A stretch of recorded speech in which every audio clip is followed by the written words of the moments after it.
Well, good morning, everyone, or good afternoon, or good evening, depending on where and when in the world you're connecting. It's always so wonderful to be able to share this time together. And today, my presentation is entitled Transient Life, and of course, that's day 15 of the Tao of Joy Every Day. And the subtitle for this presentation I've chosen is Making Every Moment Count. So in putting this presentation together, as I often do, Wendy always, usually Friday evening, we finally get to spend some time together. She'll ask me, well, what are you going to talk about on Sunday? And, I told her I hadn't even looked yet at, I hadn't looked ahead. So she was driving. We had gone out, and we were coming home somewhat late. We sort of had a little bit of a date night Friday. And I started talking about, I looked it up and I read the chapter, day 15, to her. And I told her it was going to be on the subject of how life is transient. And one of the wonderful things about Wendy is she always teaches me so much, because Wendy recently lost, a couple of months ago, or it may have even been less than that, lost a childhood friend of hers that she'd known since she was school age, and who was very close to her when she was young. And he lived on the other side of the country, so she connected with him occasionally, but she got word a couple of months ago that he had taken ill, and he was a fairly young person, as he was in his early 40s, and he just died a couple of months ago. And she talked about how that experience of losing someone from her generation, it's not the first time she lost someone from her generation, but I think it was probably someone who was very close to her that she lost, that was in her generation. I think it sort of it shook her up a little, and she talked about that. And that's the thing about when we encounter death, it really makes us think about life, and it makes us realize just how precious a gift it is. And that's kind of why I chose the subtitle, Making Every Moment Count. And sometimes it's encounters with death that really bring it to the foreground for us. And I've had in my life a lot of experience with death, actually. And I'll try to talk about that a little bit, because it's one of those things that helped me learn just how precious life is and how much it is to be cherished.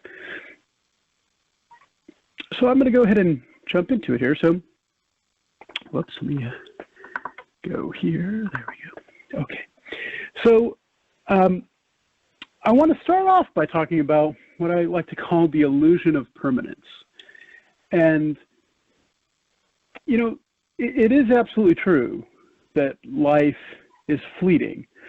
If you look at it in terms of cosmology, we know that nothing in the world lasts forever, not even this observable universe of ours that we know so much about, though we have a lot to learn about it. But I mean, something as big as this universe, the observable universe we find ourselves in, that by the lights of brilliant physicists is 13.7 billion years old.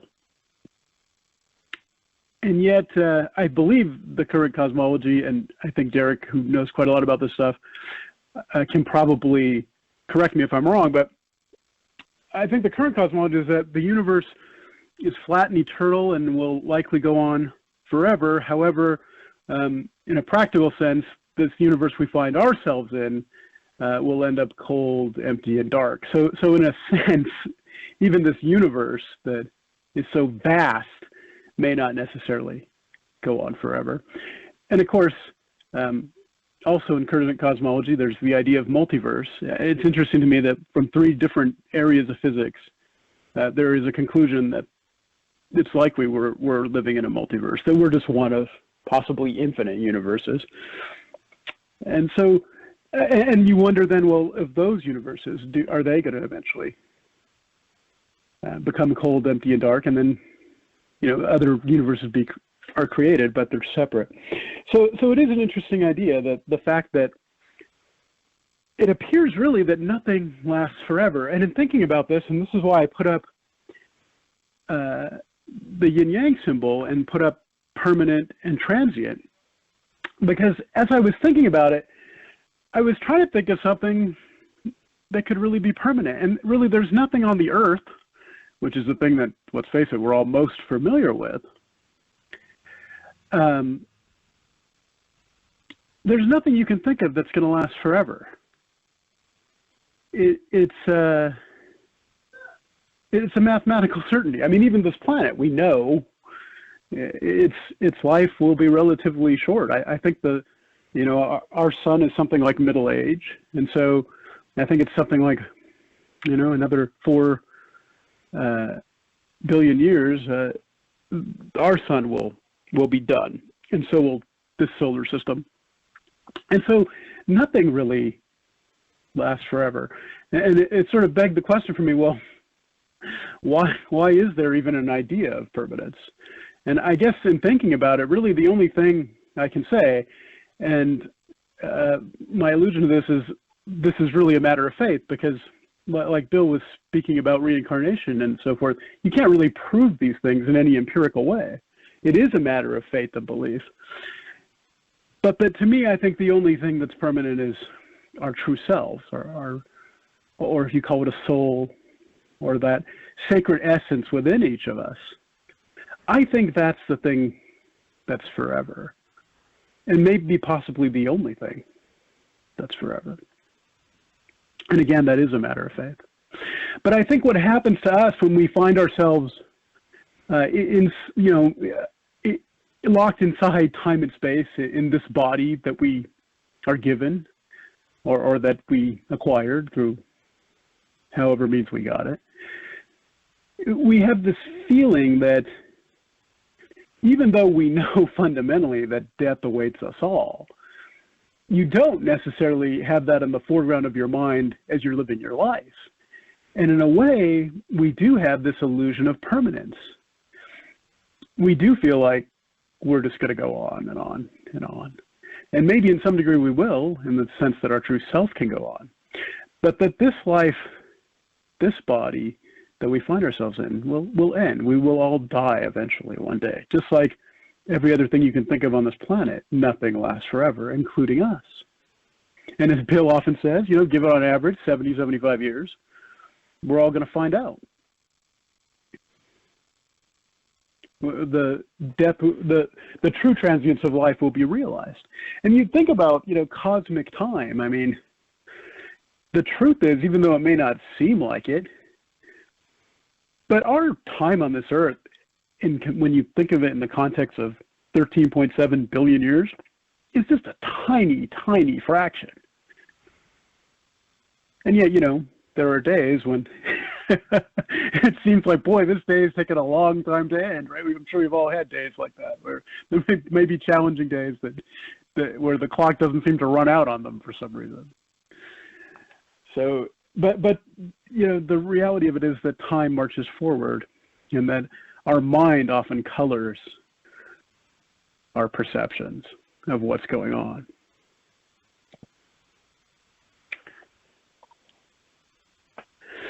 Now, this illusion of permanence can often be shattered. And what I've put up here in this slide is 2 things. One is a picture of gravestones at a cemetery. And the other is a specific gravestone. That happens to be the gravestone of my first child from my first marriage. And as you can see from the dates on that, he lived exactly 5 months to the day. And it's in confronting death often that we're reminded, just as Wendy was when her friend passed, of the transience of life. And because of that transience, we really do have to appreciate and not take for granted every moment that we have, because nothing is guaranteed.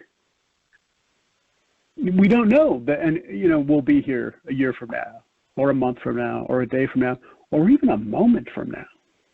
Things can literally change that fast, and we don't know. And I know for me, as I said earlier, I've experienced a lot of death in my life. When I was 12, my father passed away. And 3 years later, when I was 16, my mother died of cancer. And those deaths were difficult, and I think were tough times to go through, but both times were tough to go through. However, the thing about those is, in thinking about it, I think about a story Derek once told, and that's that there was a wise person who was going to reveal a painting with a lesson for everyone. And the day comes, and there's great anticipation of what this teaching is going to be, and he unveils the painting. And what the painting says is, it says, grandfather dies, father dies, son dies. And everyone looks at it and goes, what does that mean? That just sounds depressing. What teaching is that? But then the wise person who put that together explains that, well, if you think about it, that's the natural order.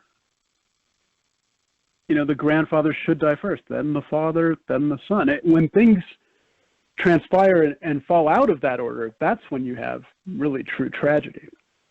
And so in losing my parents, even though I was young, at the very least, it did follow the natural order. You are supposed to outlive your parents. It would have been nice to have them around a little longer, but that just wasn't in the cards.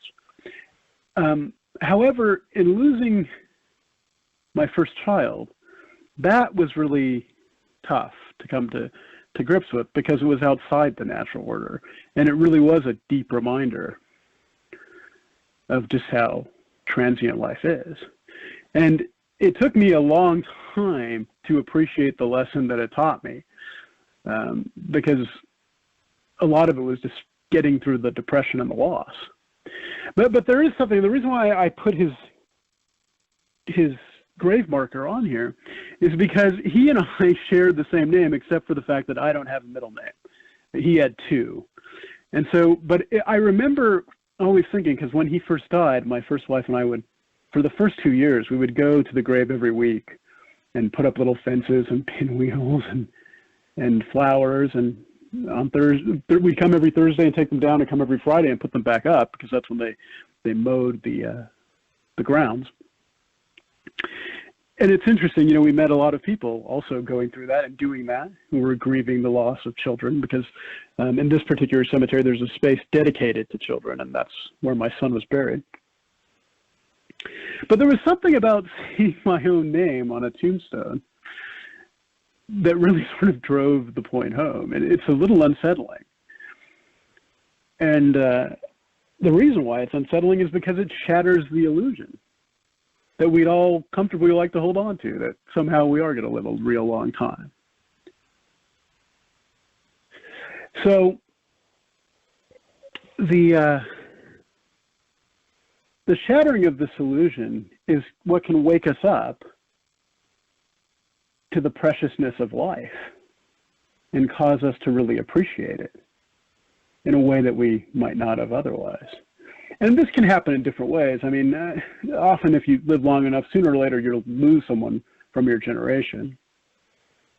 Or even if it's someone who's not from your generation, just the loss of someone you know can cause you to confront the transience of life. And the lesson to be learned from appreciating the transience of life is just how precious a gift it is And it's in living in the moment and appreciating every moment, because, like I said, life isn't to be taken for granted. We don't know when it's going to end. Nothing is certain, not even the next breath. And so that's why living in the moment is so important, to really be present and to really appreciate and enjoy your life. And truly, you know, as the Buddha discovered, the joy of life really is in the moment before us. And so the next thing I want to do here, my next slide, is a quote from the Dalai Lama that I wanted to share with you. So the Dalai Lama, when asked what surprised him most about humanity, this is what he said. Man, because he sacrifices his health in order to make money, then he sacrifices money to recuperate his health, and then he is so anxious about the future that he does not enjoy the present, the result being that he does not live in the present or the future. He lives as if he is never going to die, and then dies having never really lived. And this quote really does sort of typify the message that I wanted to share with you today, and that's that we have to appreciate every moment. We have to be present in every moment and appreciate every moment. And so when I first decided that I wanted to give these presentations, I wanted to do my best to share some practical advice on things that have helped me over the years. And one of the things is situational awareness and being in the moment. And I think all of us find ourselves out of focus and out of the moment from time to time. I think that's quite a natural thing that happens. And I've discovered a couple of things that really help me. The first one I'm going to do is something that's sort of open to everyone, and that's this. When I find myself fretting too much about the future, or maybe fretting about something that's transpired in the past, what I'll often do as a technique to bring myself back to the moment is I'll literally narrate my life. Like, I'll narrate what's going on not out loud, but internally.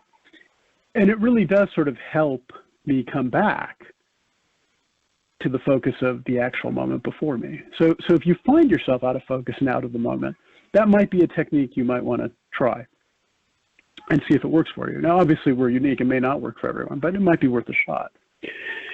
The other thing that I'll share with you is the gift of the Iguan Tao initiation itself was a huge help to me, because one of the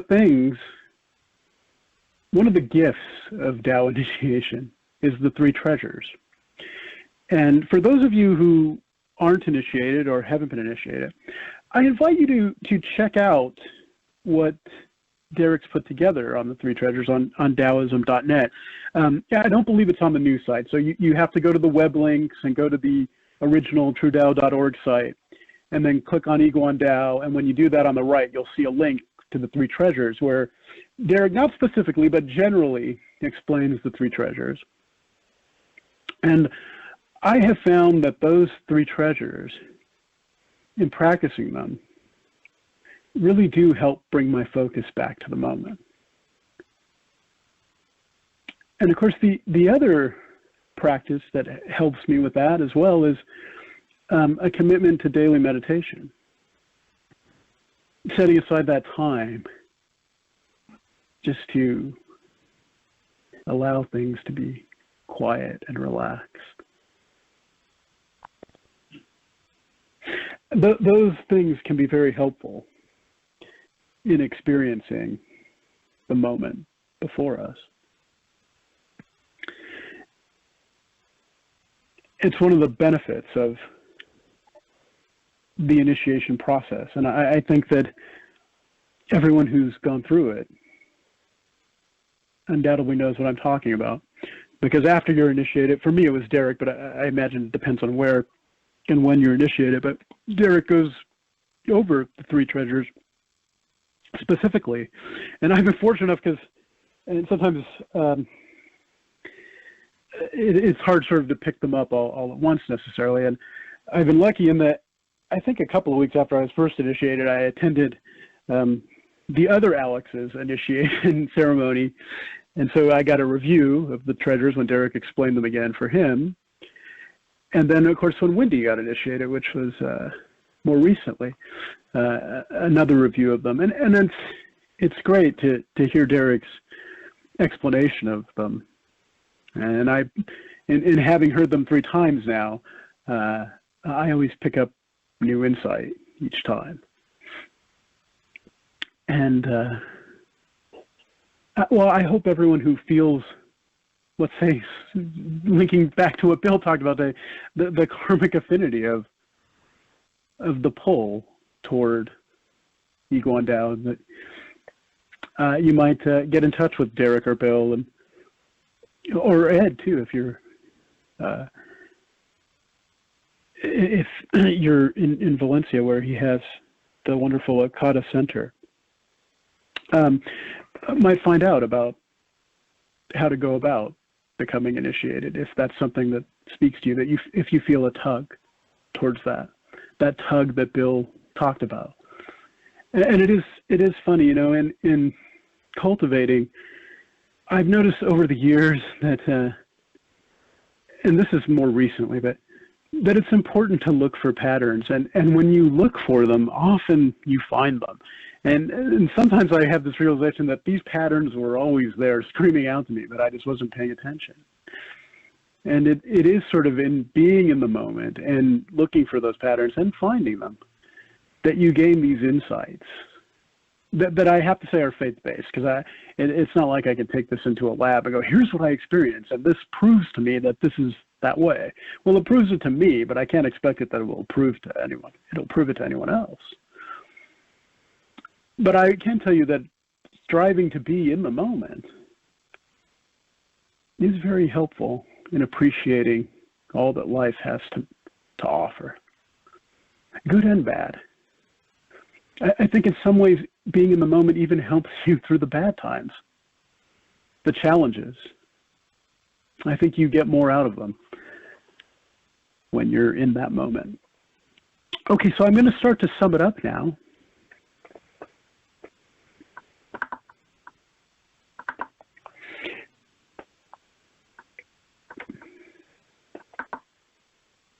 It is often easy to forget that the arrow of time marches forward, constantly bringing us ever closer to the end of our lives with every passing moment.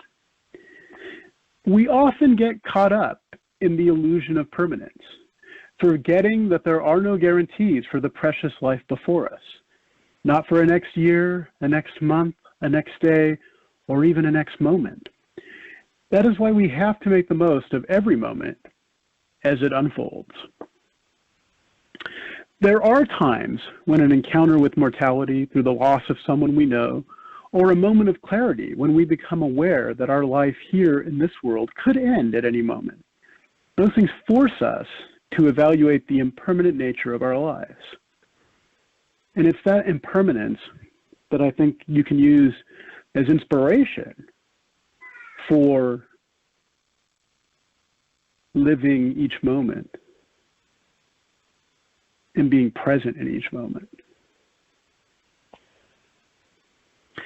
A commitment to daily meditation can help increase our mindful awareness of each moment of our lives. Also, in moments when we feel that our focus is moving away from the present moment, we can employ the 3 treasures of the Ego and Tao to help us return to the present moment. So for those of us who have been initiated, I invite you to take advantage of those gifts that you receive during initiation, as it can be tremendously helpful in coming back and back to the focus of what life is all about. It's one of the great things about the Tao. The thing that obviously I had, as Bill said, a karmic affinity for. If I hadn't, I don't think I ever would have made my way to the temple, into initiation, and to doing my best to cultivate the Tao teachings every moment of my life. And I'm so grateful for having found those gifts or those treasures. It's made such a difference in my life.